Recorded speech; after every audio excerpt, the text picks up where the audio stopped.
श्री राधा कृष्णाभ्याम नमः। भगवान श्री कृष्ण की कथाओं का आश्रय लेने वाले भक्तजनों, मैं संध्या रानी महात्मा वेद व्यास जी एवं गुरुजनों की आज्ञा से श्रीमद् भागवत महापुराण के सप्तम स्कंद के 10वें अध्याय को आरंभ करती हूँ। अध्याय 10 प्रहलाद जी के राज्याभिषेक और त्रिपुर दहन की कथा। नारद जी कहते हैं, प्रहलाद जी ने बालक होने पर भी यही समझा कि वरदान मांगना प्रेम भक्ति का विघ्न है, इसलिए कुछ मुस्कुराते हुए वे भगवान से बोले। प्रहलाद जी ने कहा, प्रभु मैं जन्म से ही विषय भोगों में आसक्त हूँ, अब मुझे इन वरों के द्वारा आप लुभाइए नहीं। मैं उन भोगों के संग से डरकर उनके द्वारा होने वाली तीव्र वेदना का अनुभव कर उनसे छूटने की अभिलाषा से ही आपकी शरण में आया हूँ। हे जगत गुरु, परीक्षा के सिवा ऐसा कहने का और कोई कारण नहीं दिखता, क्योंकि आप परम दयालु हैं। अपने भक्तों को भोगों में फंसाने वाले वर कैसे दे सकते हैं? जो स्वामी से अपनी कामनाओं की पूर्ति चाहता है वह सेवक नहीं, और जो सेवक से सेवा कराने के लिए, उसका स्वामी बनने के लिए उसकी कामनाएं पूर्ण करता है वह स्वामी नहीं। मैं आपका निष्काम सेवक हूँ, आप मेरे निरपेक्ष स्वामी हैं। जैसे राजा और उसके सेवकों का प्रयोजन व स्वामी सेवक का संबंध रहता है, वैसा तो मेरा और आपका संबंध है ही नहीं। मेरे वरदान शिरोमणि स्वामी, यदि आप मुझे मुंह मांगा वर देना ही चाहते हैं तो यह वर दीजिए कि मेरे हृदय में कभी किसी कामना का बीज अंकुरित ही न हो।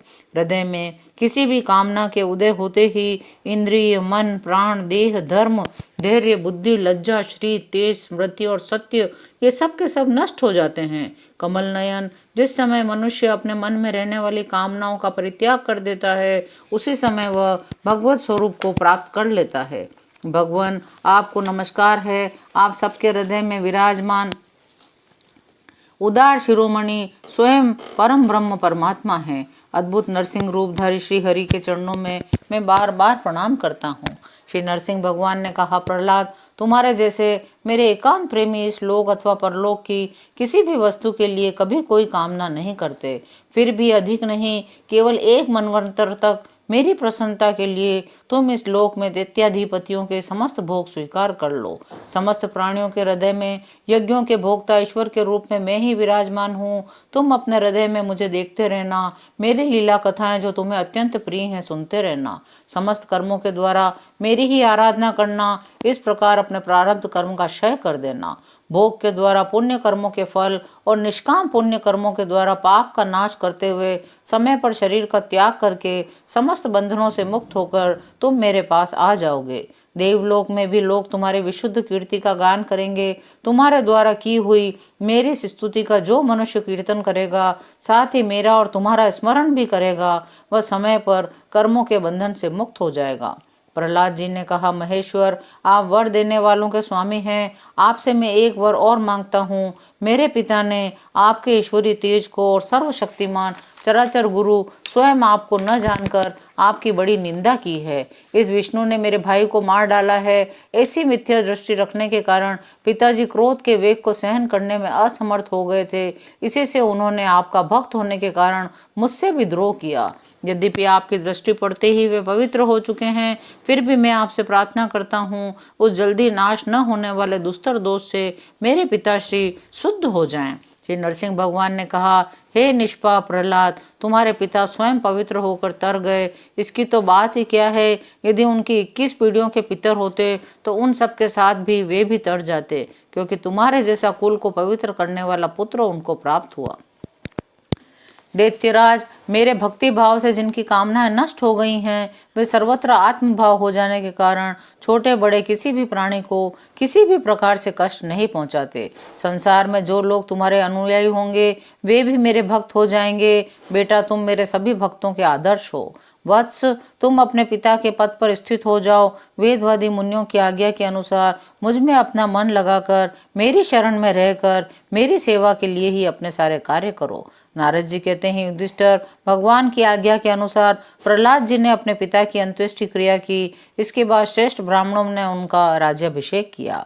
ब्रह्मा जी ने कहा, देवताओं के आराध्य देव, आप सर्वांतर्यामी, जीवों के जीवनदाता और मेरे भी पिता हैं। यह पापी दैत्य लोगों को बहुत ही सता रहा था। यह बड़े सौभाग्य की बात है कि हे नरसिंह भगवान, आपने इसे मार डाला। मैंने इसे वर दे दिया था कि मेरी सृष्टि का कोई भी प्राणी तुम्हारा वध न कर सकेगा। इससे ये मतवाला हो गया था। तपस्या, योग और बल के कारण उस श्रृंखल होकर इसने वेद विधियों का उच्छेद कर दिया था। भगवान, आपके इस नरसिंह रूप का ध्यान जो कोई एकाग्र मन से करेगा उसे यह सब प्रकार के भयों से बचा लेगा। तब नरसिंह भगवान बोले, ब्रह्मा जी, आप दैत्यों को ऐसे वर न दिया करें जो स्वभाव से ही क्रूर हैं। उनको दिया हुआ वर तो वैसा ही है जैसे सांपों को दूध पिलाना। नारद जी कहते हैं, युधिष्ठिर, नरसिंह भगवान इतना कहकर ब्रह्मा जी के द्वारा की हुई पूजा को स्वीकार करके वहीं अंतर्ध्यान हो गए।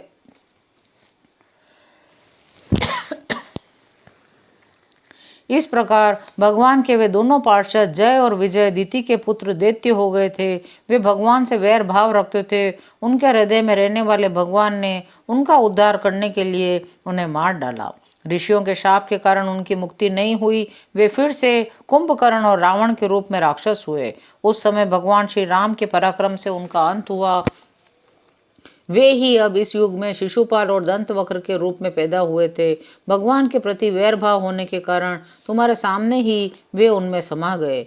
जिस प्रकार भगवान के प्यारे भक्त अपनी भेदभाव रहित अनन्य भक्ति के द्वारा भगवत स्वरूप को प्राप्त कर लेते हैं, वैसे ही शिशुपाल आदि नरपति भी भगवान के वैर भाव जनित अनन्य चिंतन से भगवान के सारूप्य को प्राप्त हो गए थे। युधिष्ठिर, तुमने मुझसे पूछा था कि भगवान से द्वेष करने वाले शिशुपाल आदि को उनके सारूप्य की प्राप्ति कैसे हुई। उसका उत्तर मैंने तुम्हें दे दिया। ब्रह्मण्य देव परमात्मा श्री कृष्ण का यह परम पवित्र अवतार चरित्र है। इसमें हिरण्याक्ष और हिरण्यकश्यप इन दोनों दैत्यों के वध का वर्णन है। इस प्रसंग में भगवान के परम भक्त प्रहलाद का चरित्र, भक्ति, ज्ञान, वैराग्य, संसार की सृष्टि, स्थिति और प्रलय के स्वामी श्री हरि के यथार्थ स्वरूप तथा उनके दिव्य गुण एवं लीलाओं का वर्णन है। इस आख्यान में देवता और दैत्यों के पदों में कालक्रम से जो महान परिवर्तन होता है उसका भी निरूपण किया गया है।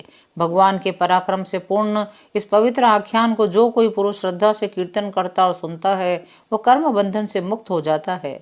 जो मनुष्य परम पुरुष परमात्मा की ये नरसिंह लीला, सेनापतियों सहित हिरण्यकश्यप का वध, संत शिरोमणि प्रहलाद जी का पावन प्रभाव एकाग्र मन से पढ़ता और सुनता है, वह भगवान के अभय पद वैकुंठ को प्राप्त हो जाता है।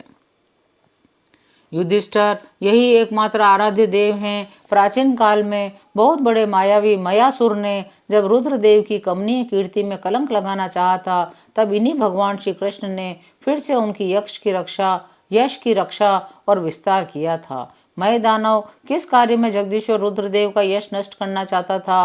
राजा युधिष्ठिर ने पूछा। भगवान श्री कृष्ण ने किस प्रकार उनके यश की रक्षा की, आप कृपा करके नारद जी हमें बतलाइए।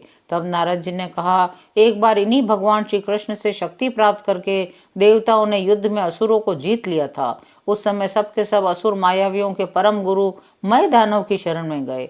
शक्तिशाली मयासुर ने सोने, चांदी और लोहे के 3 विमान बना दिए। वे विमान क्या थे? 3 पुर ही थे। वे इतने विलक्षण थे कि उनका आना जाना जान नहीं पड़ता था। उनमें अपरिमित सामग्रियां भरी हुई थी।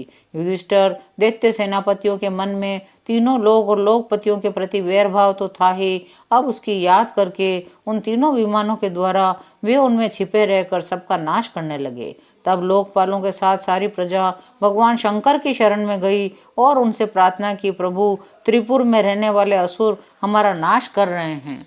हम आपके हैं, अतः देवाधिदेव आप हमारी रक्षा कीजिए। उनकी प्रार्थना सुनकर भगवान शंकर ने कृपापूर्ण शब्दों में कहा, डरो मत। फिर उन्होंने अपने धनुष पर बाण चढ़ाकर तीनों पुरों पर छोड़ दिया। उनके उस बाण से सूर्यमंडल से निकलने वाली किरणों के समान अन्य बहुत से बाण निकले।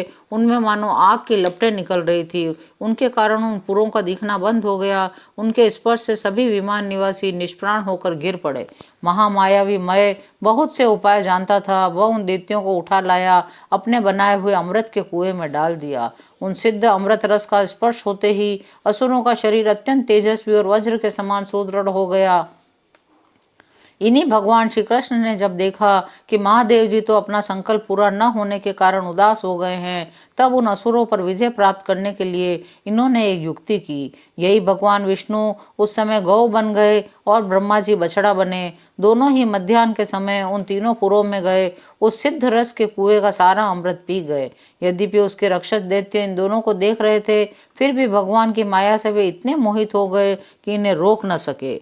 जब उपाय जानने वालों में श्रेष्ठ मयासुर को यह बात मालूम हुई, तब भगवान की इस लीला का स्मरण करके उसे कोई शोक न हुआ। शोक करने वाले अमृत रक्षकों से उसने कहा, भाई, देवता, असुर, मनुष्य अथवा कोई भी प्राणी अपने पराये अथवा दोनों के लिए जो प्रारब्ध का विधान है उसे मिटा नहीं सकता। जो होना था हो गया, शोक करके क्या करना है। इसके बाद भगवान श्री कृष्ण ने अपनी शक्तियों के द्वारा भगवान शंकर के युद्ध की सामग्री तैयार की। उन्होंने धर्म से रथ बनाया, ज्ञान से सारथी, वैराग्य से ध्वजा, ऐश्वर्य से घोड़े, तपस्या से धनुष, विद्या से कवच, क्रिया से बाण और अपनी अन्यान्य शक्तियों से अन्यान्य वस्तुओं का ध्यान निर्माण किया। इन सामग्रियों से सज धज कर भगवान शंकर रथ पर सवार हुए एवं धनुष बाण धारण किया। भगवान शंकर ने अभिजीत मुहूर्त में धनुष पर बाण चढ़ाया और उन तीनों दुर्भेद्य विमानों को भस्म कर दिया।